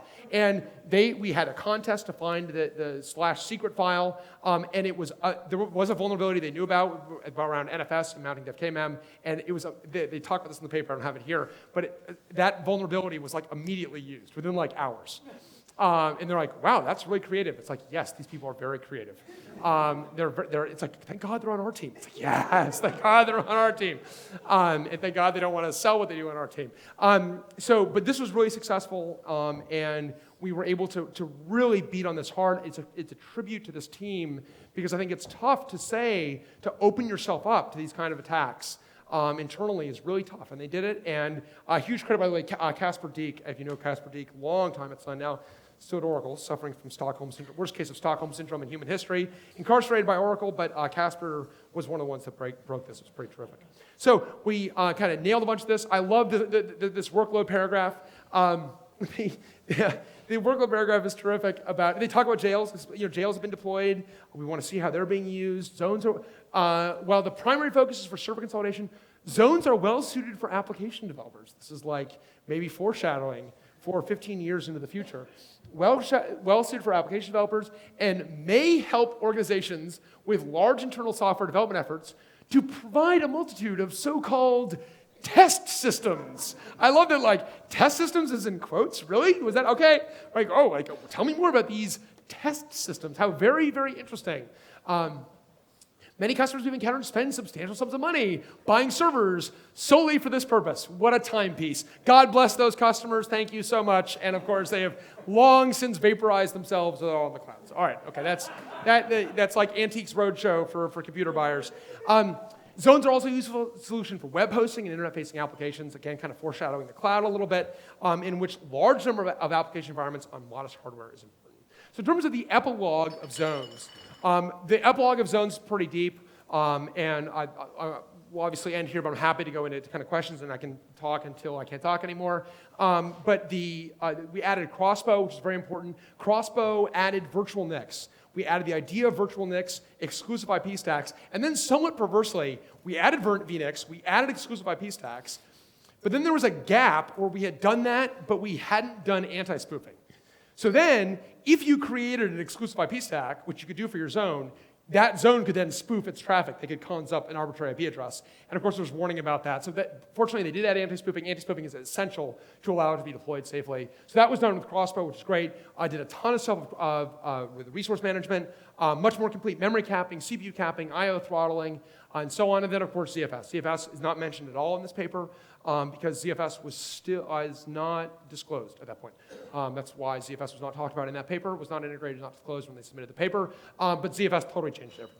And ZFS, and it's great to see ZFS and FreeBSD, and I know they use that, lots of people. I assume if you guys are using Jails, you're using Jails on ZFS. If not, you should be, because you get writable clones, you get a lot of real power there.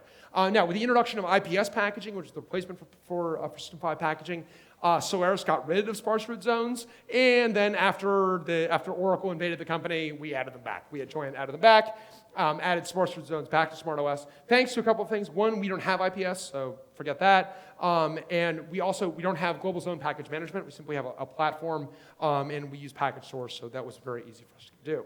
And then the last of the epilogue here is that Sun had added the notion of branded zones in 2006, which would allow zones to have a different personality, including actually a Linux brand, which was really neat and very promising work. And so this is great. They added this in 2006. It was ripped out in 2010.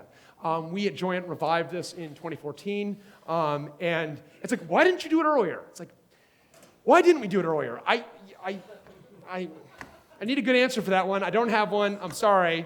It's like, but you couldn't have done it earlier, right? Right. Yes. Right. We couldn't have done it earlier. Yes. It was technically impossible earlier. Wait a minute. You mean you didn't feel like it? Okay. I didn't feel. Is it a crime? I didn't feel like it. I was busy. I had other stuff going on. I forgot the code was there. Actually, in all honesty, what we ported KVM to SmartOS, and we're like, there, Linux problem solved. You can run it in KVM. And people will be like, this is great, but I kind of want my apps to run fast. Like, then run it in a SmartOS zone. It's like, no, but I want Linux. It's like, come on, no. You want it both ways. Yes, that's exactly what I want. I want it both ways. Thank you. I was trying to find the words. I want it both ways. It's like, no, but you can't have it both ways. It's like, can't I? It's like, sadly, I do stuff like this. I really undermine my future self because I make it impossible to say that I can't do anything when, and of course, it was just me, Jerry and Patrick and all these folks that are really hard work, and then in the community and Ryan and so on. We've had a lot of folks who have worked really hard on this, and it works actually like a champ, deployed it into production in early 2015. That's been really fun to see. The other very important thing we did is we went a couple steps further than Crossbow and added overlay network support to the system to both SmartOS and Illumos. It actually allows us to have totally software-defined VXLAN-based networks. So now you can have a zone that is actually on its own VLAN, effectively, one that you've created programmatically, not a .1Q VLAN, VXLAN-based VLAN. That's been terrific. That we also deployed into production in early 2015. And these two things are really the key elements of Triton, along with the Docker, the Docker Remote API. So just to wrap up, and I know we've gone a little long. Sorry about that. But I think I hope I delivered on the promised rants, Ryan. Wherever Ryan went off to. Yeah, I'm sure I got more in the tank if you need some. But both of these technologies they're interesting for lots of reasons. One of the things I love is that each of these technologies has inspired the other. And I think there's a nice little virtuous cycle going on between these two, that Jails definitely inspired zones, no question. But it was great for me to see, as I was researching this talk in particular, that Crossbow really inspired Jails in return. So that's great. And these two papers are important because they don't just capture what was done, but why it was done. This is really, really, really important. And if you are working on important technology, please do this. Because when we don't have it, we have JavaScript. And JavaScript is the failed state of programming languages, okay? And the reason that JavaScript is the failed state is because where is the Brendan Eich authored book on JavaScript? There isn't one. Where is the academic paper? Just, okay, fine. Then give me the SIG plan paper. Well, there's not one of those. It's like, because he was embarrassed. That's what it boils down to. He's like, he felt he was slumming. And I think, honestly, he felt he was embarrassed because it's like, I can't believe I added braces for the C people. Why did I not just do Lisp? It's like, it's fine, be cool, it's fine. You're in a safe place, you're among friends, we love braces. It's like, no, I feel filthy, I feel disgusted with myself, I will never write anything about this. It's like, okay, well, it's unfortunate because we don't have the why. Life in JavaScript has been much more difficult. I think that the why is really essential. If you haven't read it, read the Awk book. Awk, about Awk, Awk, handed to us by God. The scripture of Awk is the Awk book, which is an amazing, beautiful, inspirational book. You will read it in a day and a half, or less. You will rip through it. And when you're done and you close the last page, you understand everything about Awk, and that is beautiful. And they describe why they did things a certain way. Really beautiful book. Very, very, very important. And these technologies were ahead of their time, and it is invaluable now to be able to go back to this. These papers now have got this new relevance that they never had before. And to be able to go back to them and understand why did you do things this way is incredibly invaluable. And Jim Gray, a giant of computer science, who we lost too soon, unfortunately. Jim Gray, a Turing Award winner, and hopefully, I'm sure you've had some Jim Gray papers and papers we love, because he's written all. If you're looking for papers we love paper, you can literally pick one of Jim Gray's papers out of the phone book. They're all that good. Jim Gray I was at Jim Gray's memorial service, and one of his students said that one of the seminal moments in his life was when Jim took him aside, and this is a student long after he graduated, and he was a researcher and so on, he was a practitioner, and Jim just said, you need to write more. And I think that's a great piece of advice. You need to write more. All of us need to write more. Writing is a very important part of the craft, and I think we're all reading, which is great. You need to read more too. So that's what we're all doing here, which is terrific. I would also encourage you to write. And with that, thank you very much.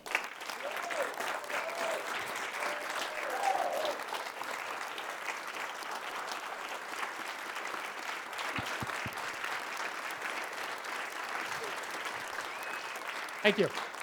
And We can do like one or two questions. yeah, and we'll get out, exactly. and then we'll go to- We we'll have go to the time for next place. -8 questions. More questions, but we'll do one or two quick questions if anyone's got them. And then I'll stick around as long as people want to stick around. So. Yeah, we'll go to a place on between 11th and Cool. 12th Street on University Ave. We'll go Pop there. pub. Brian will come out. Yeah. So Great. we got one or two. Yes, you definitely had one. Just one comment. Yeah. One comment about the promiscuity of the BSDs and Solaris over a long period of time. I don't think I actually used the word promiscuity, amazingly enough. Okay, I would use it, I'm sure, but yes, I go ahead. did. Yeah. What is it? I would even say that beyond Crossbow, seeing as VM is sitting in a questionable state, the actual core of something you found very important in the Zones paper in implementation, the idea of introspecting a process, knowing it's part of a zone. Yeah, right. So in the most recent FreeBSD design and implementation book, jails, and that is littered throughout the entirety of the book, in particular the entirety of process creation. That's Construction, great. all the way across, and I think that's it's directly So a much more result baked of- in. Much yeah. more baked in. That's terrific. That's And there's just the practical need for it really sucked when it wasn't very good. Right. Well, but I think, it shows, I think, what is a very healthy relationship between the two systems, the two communities, of cross-pollination, learning from one another. I think it shows what two adult operating systems can do when they have mutual respect for one another. Not that I'm calling out any other operating systems. I'm just saying that FreeBSD and Illumos sit at the adults table, and other operating systems, perhaps more popular ones, sit at the kids table. Somehow I managed to turn your very positive comment into total invective. It's like, did you put me in the car for a drive-by slaying in Portland? It's like, just be cool, be cool. Yeah, one more. Yeah, there you go. So Mike I have over there. both a question and a statement. Statement is, I used to drive by B every day on my way to work back in 1999. You used to drive by what? B. Oh, B, there you Yeah, go. yeah, Yeah, yeah, right, yeah. there you go. So I have a funny anecdote about the B box. A friend of mine actually bought one, and he was trying to impress me with the OS and the fact that it was all database, based. And it had a really cool graphical user interface. And one of the GUI components would actually, so this was a dual processor machine, and the GUI would actually bring up a dialog box that would show you both CPUs, I remember and you vividly. could disable one of them. So being the person that I am, I had to ask the question, what happens if you disable them both? And which I did, and of course the machine hung. Right, and that is everything about B in a single anecdote. It's like, wow, it's beautiful, and now it's hung. Okay, yes. Absolutely, that's great. So my question is, what actually happened to them? I mean, they were actually a good company. It was a reasonable OS. What happened with them is that Jean-Louis Gasset hated Apple a little too much. And history could have taken a radically different turn if Jean-Louis Gasset had hated Apple epsilon less. Because what happened is Apple made an offer to buy B, and that was to be the natural exit. And Gasset had so much venom in his veins for Apple at the time that it broke down on price. And they had an offer which was a rich offer. It was like $250, something like that, which for a company that is hanging when you're disabling all the CPUs, like take the $250, $250 million, whatever it was. I can't remember the exact number, but it was in the 200s, between 200 and 300 million. Apple still needed an operating system. They weren't going to grow it internally, and they went shopping, and then Apple did something that they thought they barely had the stomach to do, and they bought Next, and Steve Jobs returned to Apple. So it had Gasset. So I mean, basically within an inch of B going back to Apple, Apple becoming B, and God only knows what. I mean, you are now, you are in a Ray Bradbury short story. You went back in time, stepped on the butterfly, and now it's like, what is, everyone's got 6 heads. It's like, yeah, whoa, my God. I mean, I don't even know. I mean, it is like, I don't even know. I don't even know. So, you know, that's what happened to me. Yeah, you bet. Heinz, you have one? I saw on Twitter. I wanted to ask if you think that unicorns will improve the Yeah, that's right. So the question is, will unikernels repeat the firmware space, will improve the firmware space, right? And actually, no, that is a beautifully crafted troll, sir, and touche on a troll so well crafted, so deeply folded upon itself. There is some sense in it because actually firmware, that's what firmware is. Firmware is a bunch of undebuggable unikernels. We already deploy unikernels in production. They're the idiots that can't get anything right when they're the ones that can't light the LED because you can't debug it. They're the ones that this is the software that you can't see and you can merely restart. So yes, thank you. We are already experimenting with unikernels and the experiment is going very poorly. So thank you so much. All right. Thank you, Brian. Thank you very much.